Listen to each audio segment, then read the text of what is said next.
কবে আসছে? বলি পুজোর তো আর বেশি দেরি নেই গো।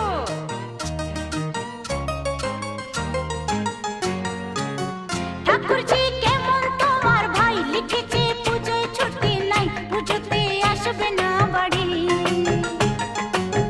ঠাকুরজি কেমন তোমার ভাই লিখেছে পুজোয় ছুটি নাই, পুজোতে আসবে না বাড়ি। বলো তো লাগে কেমন বোঝালে